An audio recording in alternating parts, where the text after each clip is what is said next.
brother. Last year, I spent 2 months in Helmand Province, Afghanistan. We have come together. I experienced firsthand the sacrifice our troops are making as they attempt to secure peace in this war-torn region. Bid him farewell as he leaves us, and to In the last 2 years alone, over 100 British soldiers have lost their lives.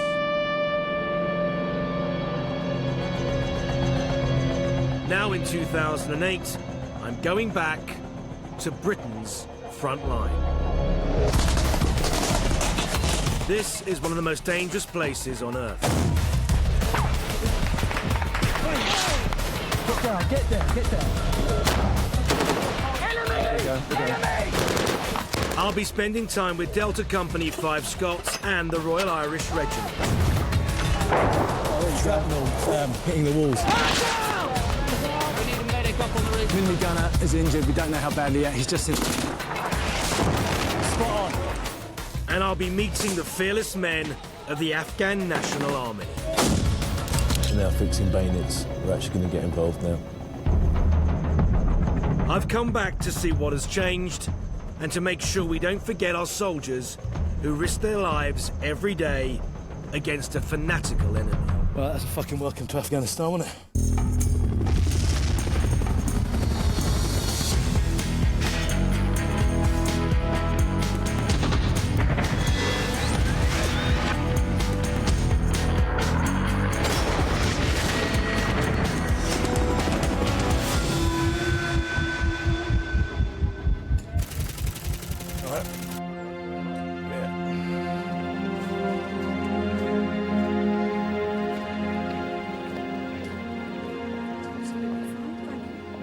After almost a year's absence, I'm returning to Afghanistan to see what has changed in the year that I've been away.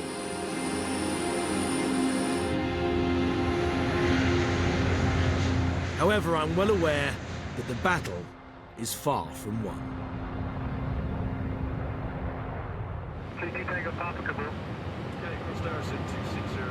I'm travelling on one of the 3 30-year-old TriStars that transport troops to and from Afghanistan. You know, the first time I went out to Afghanistan, I, very much a virgin, had no idea what was going to happen to me. And this time, you know, I'd be a liar if I said that I wasn't nervous.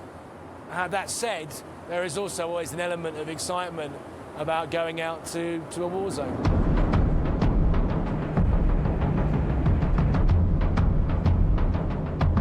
I have plenty of time to think about what will happen, as it will take 2 days to get to my final destination, Musa Qala. But the first stop on my journey is Kandahar.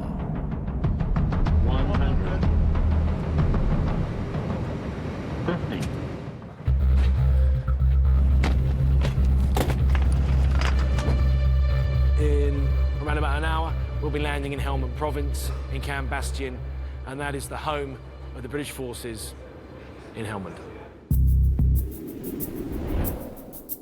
Bastion is a short hop west. Last time, we travelled during the day, but now most flights operate after dark. They'll go in with their versions of these, which are night vision goggles, and they say they can actually see further with these at night than they actually generally can see during daylight hours. So all in all, they seem to much prefer going in under the cover of darkness than running the risk of being seen by the enemy during the day.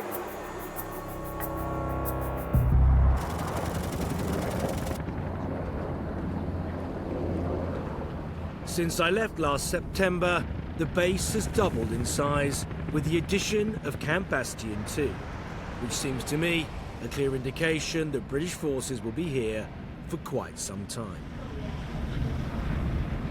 Outside the general headquarters is a stark reminder of how real this conflict is.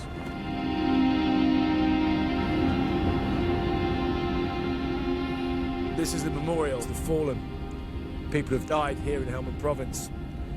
There are names of people here who I've met, families that I know. Sobering thought for me is that the last name on the plaque presently is dated 20th of February 08. And if we were to bring the plaque up to date, we'd have to add another 21 names. This war, because that's what it is, shows no sign of ending. In total, 9 men from 1 Royal Anglian lost their lives here last year. The first was Chris Gray.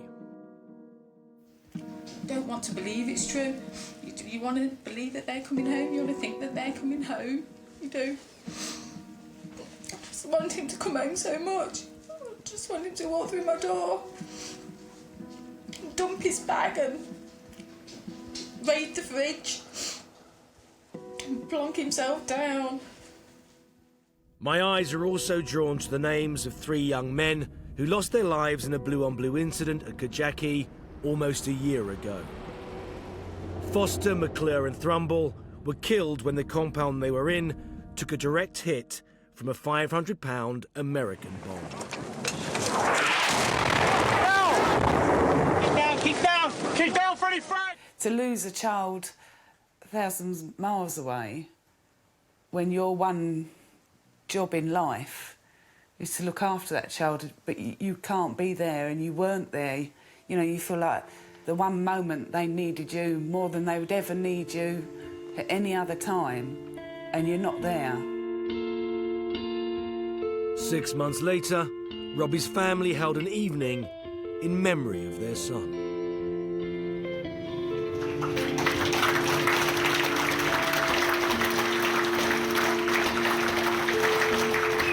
Robbie's great wish was to have his ashes scattered in a most imaginative way.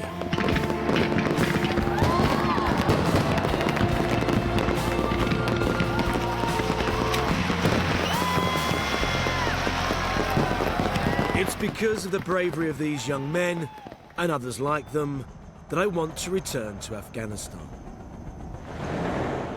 After 24 hours, we're about to board an RAF Chinook for the last leg of our journey. These aircraft are the backbone of operations out here. It will take us from the comparative safety of Camp Bastion to Musa Qala and the front line. I have to say they are my favourite helicopter in the world, and numerous occasions in the past you've been stuck out in the field for a little while and, you know, we do nothing in comparison to what the soldiers actually do. When you see one of those things coming over the hill, it's like Christmas morning.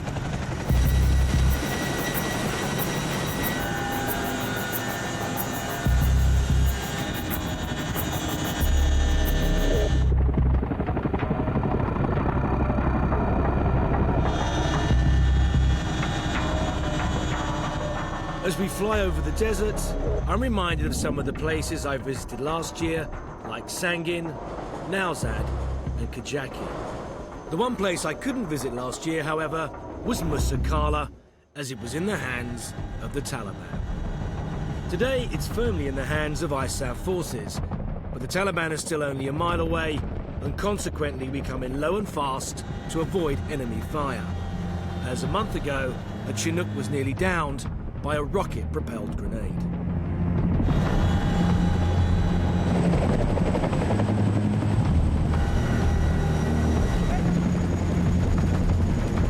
Our bags aren't even unloaded when Company Sergeant Major Goodall from Delta Company tells me that we're going out on an operation. It's good to be here, mate. Settled in, but you're out tomorrow night as it stands just now, mate. Really? You're happy with that, mucker? You're pretty much guaranteed to see what you came to see anyway, mate. Tomorrow night? Yeah, sure. So, yeah, well, it's not, we're going out for 4 days, mate. So obviously we'll go out with the face on it. 4 days, straight off. Ah, you've got it, mate. Fantastic. We'll look after you, mucker, that, mate. So in less than 24 hours, I'll be back under enemy fire on Britain's front line.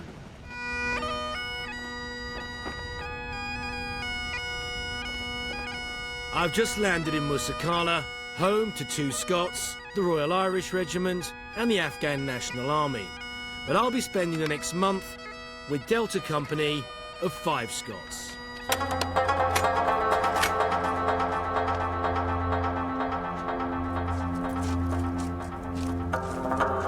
I'd not even unpacked my bags when I was told to get ready to leave for an operation the next day.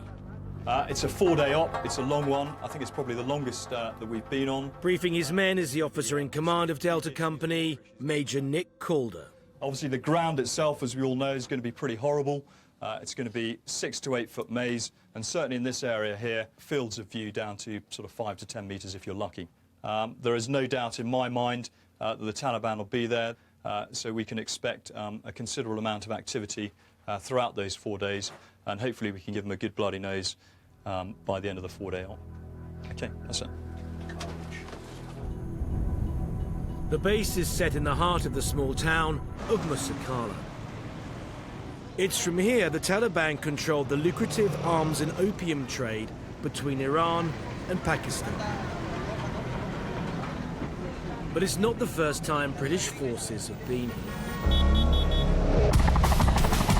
In 2006, the Royal Irish and the Paras held the town. The British handed control to the elders, who then lost it to the Taliban. Outnumbered, British troops were escorted out of Musa Qala by the Taliban without a shot being fired.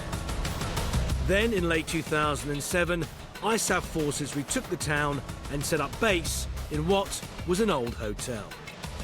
Today, British commanders have stated that progress in Helmand rests or falls on what happens here in Musa Qala. The Taliban want their town back and surround it on all sides. Nick, how quickly do you think you can come under contact here from leaving the DC? I suspect 2.5 kilometres north of Musa Qala DC will probably be fighting. How do you feel it's going to go? Can you actually sort of predict it, or is it totally unpredictable? We're going to get dicked. There's going to be a lot of eye contact. Are you watched by them? That's right. They're going to say we're ready for them and all that sort of business. So it'll put us very much on guard. And I suspect that towards last light they may well attack us. And then over the following days we'll have sporadic contacts as we head north. You must feel a hell of a responsibility on your shoulders, because ultimately you are responsible for the lives of somewhat 70, 80 men, aren't you? Yeah, I mean, I think that there is a great deal of pressure, and I think even from the lowest soldier, he's come under contact. He's having rounds fired at him. It's a pretty stressful experience for him, and I suppose that pressure is probably most felt at the section commander level, because they really are right up to the front with the Taliban. As the infantry, you'd rather stand up and fight than do anything else. That's correct. Yeah, that's the only way you can do it. Vehicles and everything else, you can't get into the green zone. It's got to be guys on foot, carrying all their kit and equipment with them, and patrolling as we are over the next 4 days, 7 or 8 kilometres up and 7 or 8 kilometres back down again. When you stop for the evening, they are definitely going to know where you are. That's correct, yeah. So when you move out, aren't you in a certain amount of danger? That's correct, but it's very difficult to try and deceive them, because they know pretty much where you are all the time anyway. Yeah, I mean, one of the difficulties may be that we go into a compound for the night, the Taliban then bring forward their reserves, and then when we move out in the morning, they're ready for us.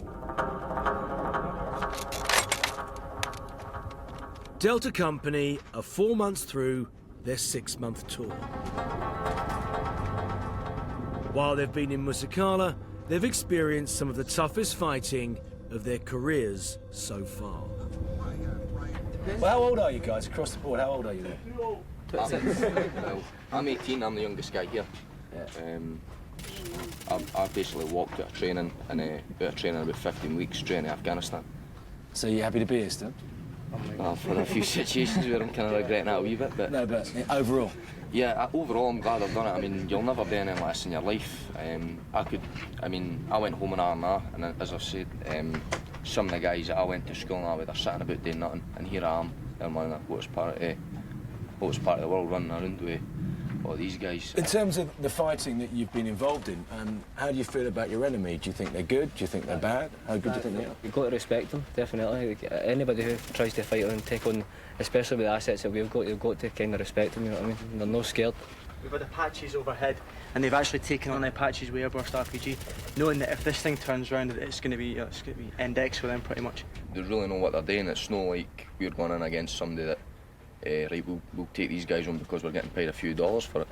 They're fighting for what they believe in, and they'll just go for us. At the start of the tour I joked because we were like a dirty dozen, because most of us, I mean, not a lot of us are all the same cat badge. We've got Army Air Corps, we've got TA, we've even got a guy for the cavalry TA, so it's like the wild geese, pretty much every different cat badge known to man. Yeah. So, but the guys they've done really well on this tour, and we've bonded really well as a platoon, and it's great. these guys are some of the best soldiers I've seen in my 15 years in the army. And I know that, you know, whenever we get into the shit, which we have a lot recently, in fact in the last 3 months we've been constantly fighting, these guys have always been there and they've always backed us up no matter what's happened. What's the most emotional time for you while you've been out? What are the things that have really kind of hurt emotionally? A friend of mine was killed just over 3 weeks ago. He was shot, and for me that kind of sort of, you know, I kind of lost my, you know, I don't know how to put it, but it kind of made me sort of angry towards, you know, towards the people. You know, because he was one of the nicest guys I'd ever met, you know, and yeah.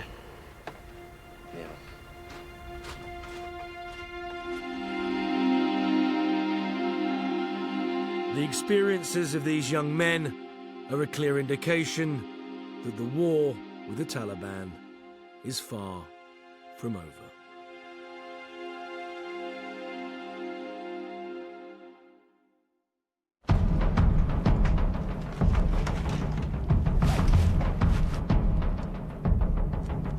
The men are getting ready for the operation, but I can't go with them. The temperature is in excess of 45 degrees, so the doctor has told me to stay in camp to acclimatise, and instead join them tomorrow when they are resupplied.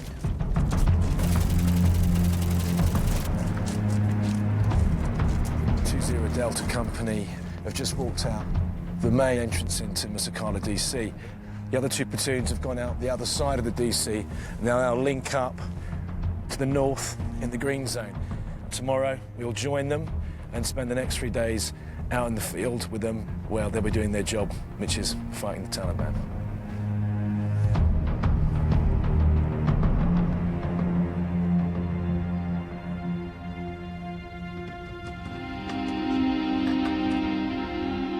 As the soldiers leave the base, I head back to start preparing for tomorrow.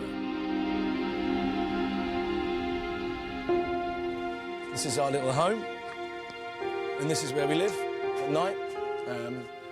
Cameraman's bed, director's, and mine.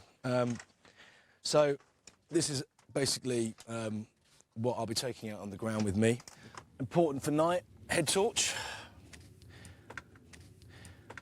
Chewy sweets, it's very dry out there. For ablutions, i.e. wiping things, handy wipes, obviously morphine, bandage. I've got food here for, that'll cover us for like 24 hours, 36 hours. Obviously I'll be wearing my boots, and my body armour's there. And that really is about it, that's it.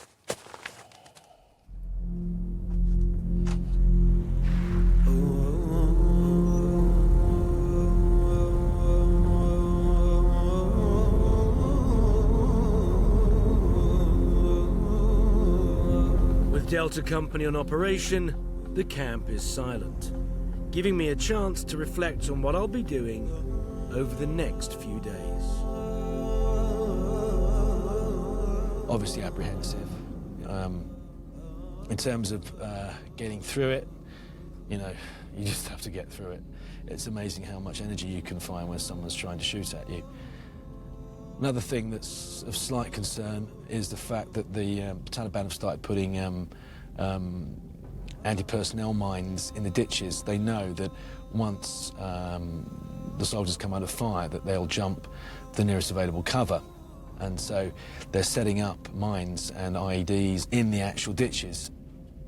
That added pressure and the worry that your next step could be your last must play havoc mentally with you.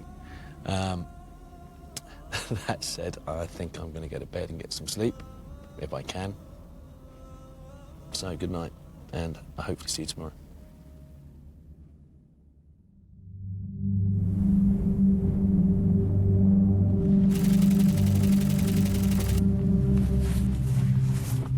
Today, I'll join Delta Company on an operation in the Green Zone.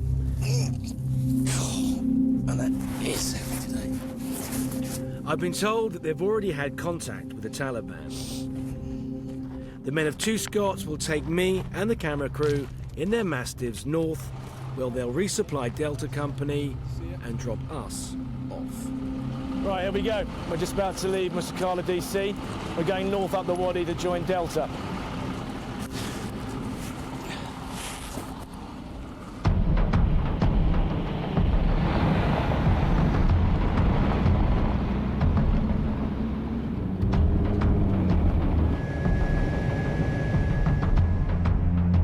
We're travelling north to where Delta Company are waiting for us.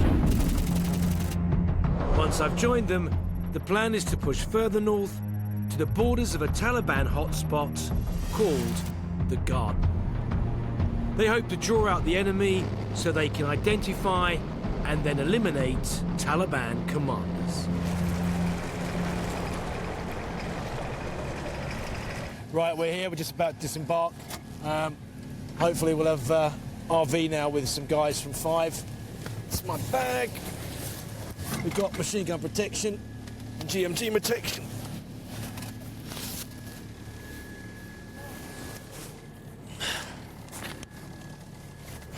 Cheers, lads. Delta Company have taken cover in a compound on the edge of the Wadi. Their battle this morning resulted in 2 confirmed enemy kills. Nick tells me what happened. Effectively left the compounds this morning at about 0500 hours.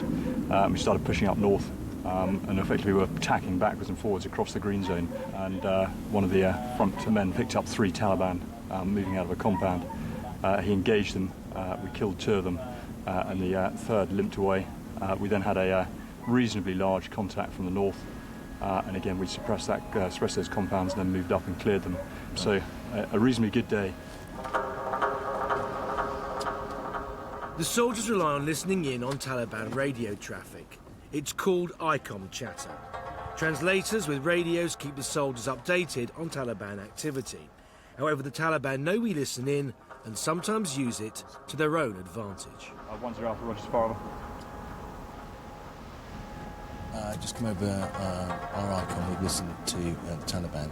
Leaders are saying that we have been spotted, and they're saying any easy target should be engaged with RPGs. They're organising an attack right now around us, so we are going to get out.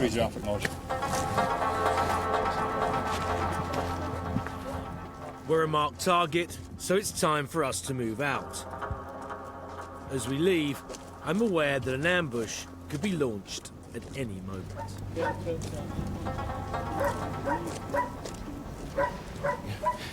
This is the problem the soldiers confront this time of year. This maze can hide anybody and anything. They can hear us coming. They can see us because of the antennas. And so they can just spray across the field indiscriminately and hit soldiers. So we better catch up. Sergeant Danny Carter receives more information. More ICOM chatter, the Taliban saying we're in the garden. The garden's just up there. Right. So they know where we are. I have to say, we've only been on the ground for a matter of, what, half an hour. And it just goes to show that not much has changed in the year that I've been away. It's still full on, particularly at this time of year. Pick up around. The thing.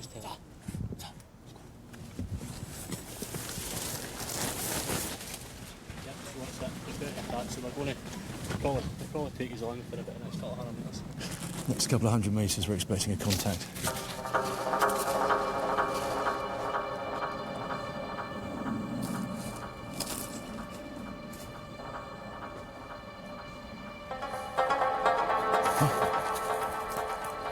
Careful across here.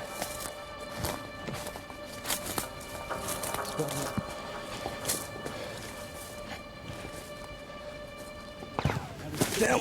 Get down!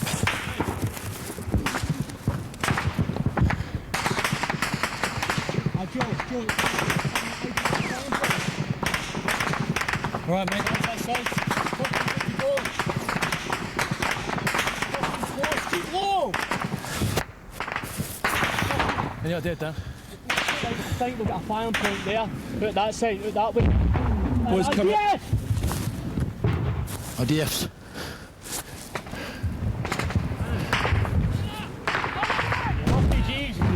RPGs, get down. Right, get down.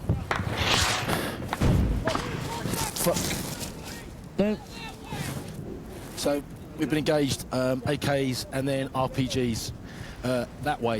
We were pretty much at the front when it happened. Yeah! No, sir. No, that's directly east. Enemy that way as well. Again, it's the same thing. There's one civilian around when this happens, you know. Platoon's moving up there. All right, they're about 150 metres behind at the moment. 3-0. What you got, Danny? You got enemy that way and that way. Yeah, we've got enemy. RPG down. Wee, that's a. The Taliban are just 30 metres away, and we're pinned down. Wee, that's close. That's close, boys. Good sir. Ross, yeah. Go forward, go through that battle open area. Right, at the moment, you've got the enemy 4 firing points, basically where my fingers are, like that, spread. We've had a couple of RPGs go over us. Get down, get down, get down. Get down, get down, get down. Bring the camera down. That's your fire! That's looking good. I've done group up on the roof.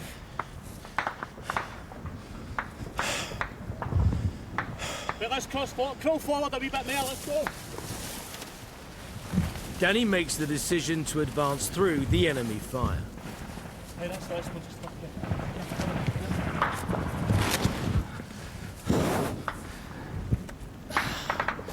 We have one very close one there, right over us. Living the dream.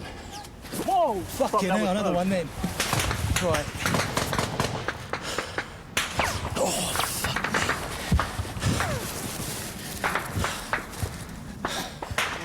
The rook has got a firing point over there. Stay at the rest of the point.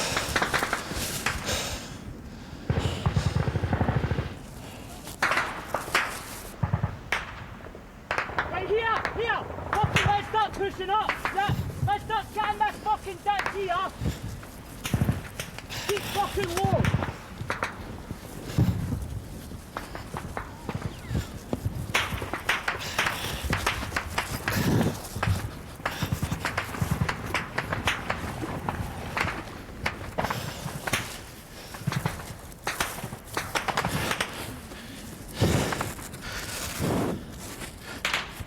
Keep fucking low through it!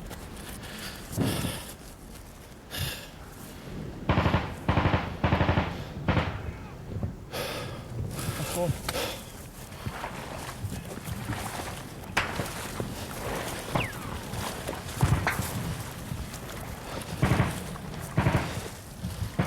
Right, what's your eye?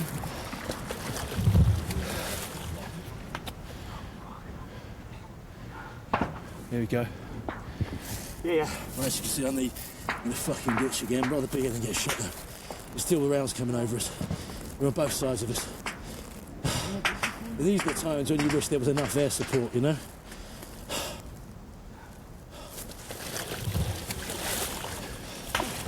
We've got to keep pushing forward to get out of the ambush. But as we do, we are clearly in the sights of the enemy. Get fucking down! Boy. Down! Whoa, whoa, whoa. Fucking hell. IDF.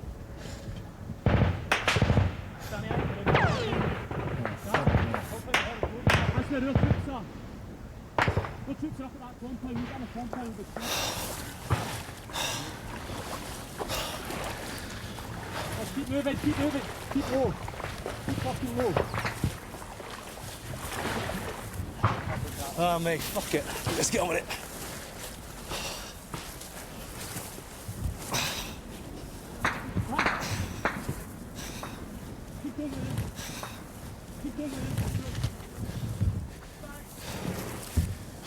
To get to the safety of the compound, we have to cross open ground. It's a dangerous moment, so watch it. Danny, and you. Ready?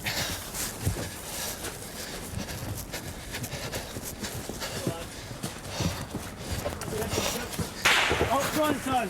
Wait, boys, the joys of fucking war. Fucking hell. Turn up.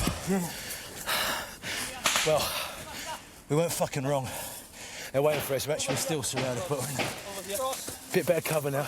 We going? Yeah, we're moving over. Moving. Make sure we've got fucking rear and flank protection troops. Make sure we've got some kind of cover on that rear, and I want that fucking western flank protected. Do you think I'm going to need a personal when I get home? Well, that's a fucking welcome to Afghanistan, wasn't it? RPG! The fucking 3-0 coming up on that fucking bank in there. Alright, so make sure you tie in with him. You're a link man to him. I'm happy with that. Danny, just give us a sit rep, mate. Basically, we've contacted 4 different firing points. Yeah. North, north-east, Fuck yeah, was it? north-west, and then direct east as well. Yeah. So we fucking put a bit there, but we fucking, as you see, we gave it back. So we fucking actually pushed forward. We moved We went into their fire, basically, didn't we? Basically, aye. The ICOM obviously set the police up ready for us, so... Yeah. But now what's happening is, we're moving up, fire mission going in on the east, we're going to consolidate here. Another platoon fighting to the east is under mortar fire. Yeah, hold it. As I offer to light Govern's cigarette, the Taliban take aim on our position. Here I am trying to find the light. There you go. Whoa, it's fucking close. Roger, let's push over there to that wall. Let's heat as quick as you can.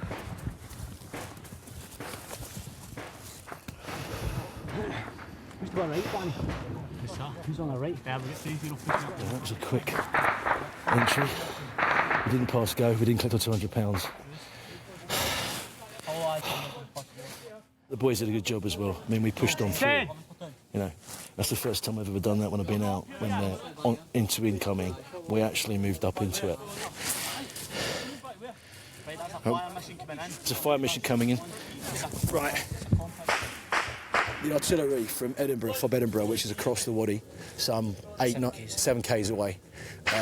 They're pouring in a fire mission onto a compound where they believe a lot of the fire was coming, or whether the fire was directed. Most important thing is... That's Royal Artillery, yeah? Yep. Right, that's the guys from Fob Edinburgh firing in. You know, the most important thing for these guys is not necessarily to get the soldiers, it's to get the guys directing the soldiers, the guy that's on the radio that's telling them what to do. So if they perceive that he's in that compound, that's what they want to take out immediately, because that leaves the soldiers on the ground without any instructions. Anyway, get my breath back now. Get the blood pumping anyway, that's for sure. That's for sure. Here comes some more. Artillery. More artillery. Yeah. Let's go. As the last artillery shell finds its target, we move forward. See, now we're in between these 2 compounds. It's a brief respite. Once we get going again, we're just going to go for them. We'll just assess the situation. Right. And then we'll wait for further group goes.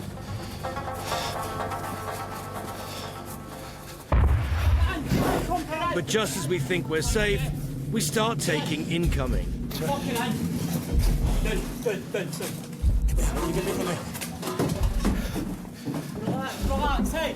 Calm down, calm fucking down. Friendly. Taking out a compound. The compound was full of Taliban in it, so obviously called in a fire mission. That was air, was it? That was air, yeah. It was a jet dropping a bomb. Yep.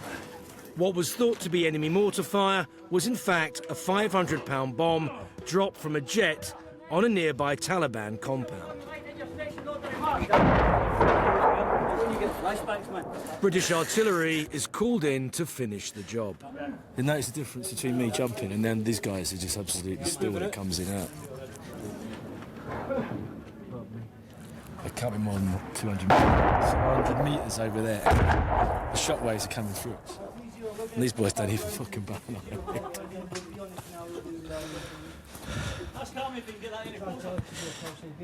Okay, let's just spread out. Lads, don't make it a gang fight, let's spread out troops. Let's get the guys fucking squared away out there as well. Officer in command, Major Nick Calder, has joined us in the compound. As the firefight was ending, we managed to get ourselves to a compound, and it seems to have gone quiet, though the guys are betting on whether the Taliban have another go before it gets dark. In terms of what I've experienced before out here, that was as tough or as hard as it gets. I think we're very lucky that we haven't sustained any casualties. Hopefully get a chat with Nick, the OC now. Nick, can you have a chat, Nick? It's all right, we'll come up to you, Nick. So, it's not over yet, but you generally expect that when it goes dark that they're less likely to attack, yeah? That's correct, yeah. I mean, certainly our experience over the last few months has been, that's been the case. I wouldn't be surprised if we get another small contact just before last light, just to let us know that they know where we are. And then we'll take it from there. And then obviously I need to make a plan for what we're going to do tomorrow. And hopefully we'll try and outflank those positions, leave them behind, push up north again, and try and get this ICOM chatter going again so we can identify where they are. And where the bosses are. That's correct, yeah. The commanders. Thank you, Ken. Thanks, Ross.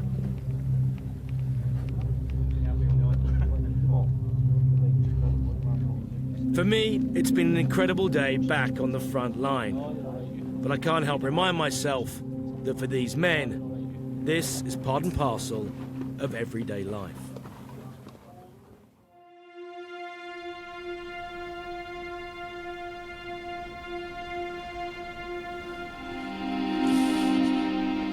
It's now 10 in the evening, and I can't sleep. Lads, if I come in? And it would seem I'm not the only one. Thanks for inviting us into your lovely home. Do you ever think or question about the reasons that you're here politically, or are you just doing your job as a soldier? We've not got political minds in this thing, is it? I'm here because all the boys are here, and if it wasn't me, it was going to be someone else in it, so we're doing it for each other rather than anything. For the cause. We'll leave the political stuff to political people. And how much does the fear of, just losing your legs, or even being killed by an IED, play on your mind? Ruin your life if you thought about it too much. Aye, it would get to you. We're trained soldiers, but nothing really prepares you for when it really happens. How many of you have been very scared while you've been here? If somebody turns around to you and says, I've not been scared, they're lying to your face, right through their teeth. And there's a rounds landing right next to you, up above your head. There's nothing else you can do but be scared. I think everyone has been within inches of getting shot now. Every single one of us in this room definitely has. I didn't expect Afghanistan to be as bad as this, purely because Afghanistan. I don't want to come back here ever again. Just too damn dangerous. With those sobering thoughts, I try to get my head down. In 4 hours, I'll be back on the ground with the men of Delta Company as they risk their lives once more, fighting the Taliban.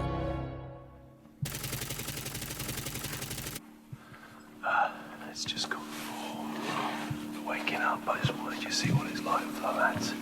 This is where we slept last night.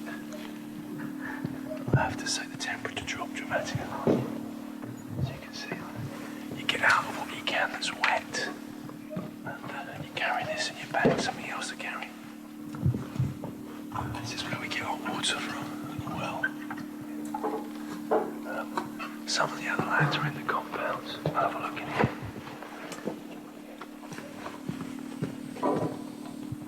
It's a little warmer in there. But these are the young men that were doing stag all night, so they're on a permanent rotation. I have to say it's not exactly the Hilton. And that's the owner up there. He's still asleep. The advantage of being in here and leaving this early is the Taliban are not really early risers and they don't have night vision. So within 40 minutes we'll be out of here on our way across the green zone. So, good morning.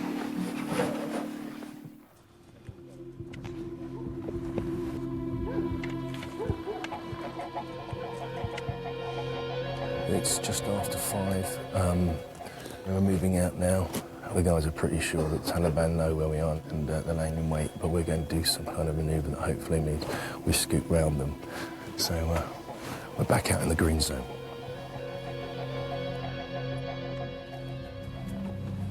As yesterday's battle was so fierce, Nick has decided to call up some more firepower. 5 kilometres south of us in Musa Qala, the Mastiffs are deployed to travel north and support our next mission against the Taliban.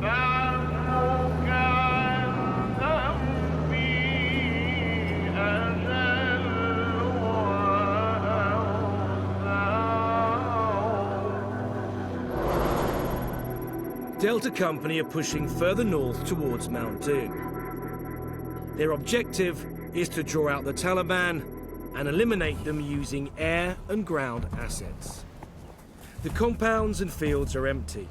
The locals have moved out to the other side of the wadi.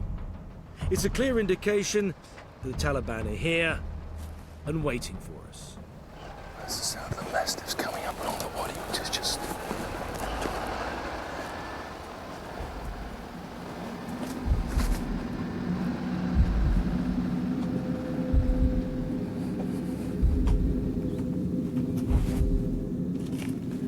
This is exactly the kind of time they expect to get contact now. Because the Taliban have worked out where we've been for the night.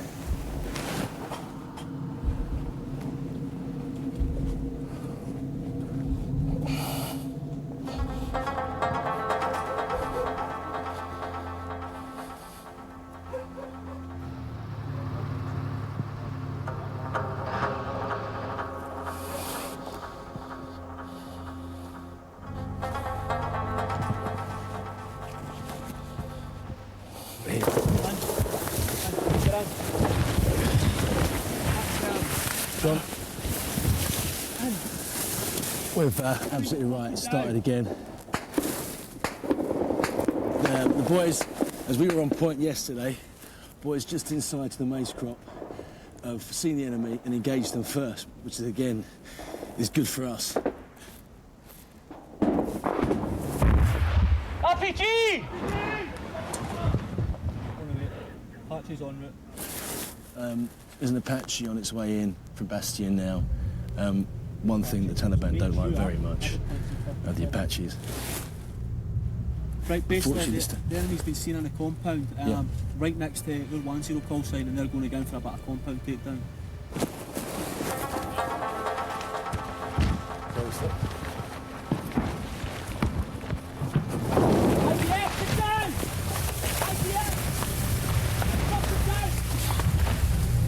As soon as we started moving out from the other side of the bank, we got IDF.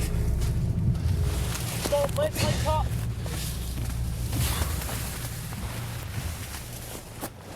We leave the cover of the maze to make faster progress.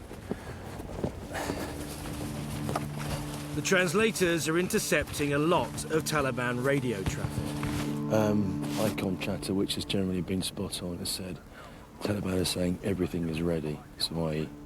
they've lined up another ambush. The Taliban are close, but because the vegetation is so thick, it's impossible to tell how close. Delta Company have to be prepared for hand-to-hand fighting. The order comes down the line to fix bayonets. We're now fixing bayonets. We're actually going to get involved now. Let's go. Delta Company are about to push deeper into enemy territory. Just can't see a thing in this. Nick and his men will be tested to the limit. And just when we think we're safe, we're taken by surprise. So they're actually gathering around us as we speak.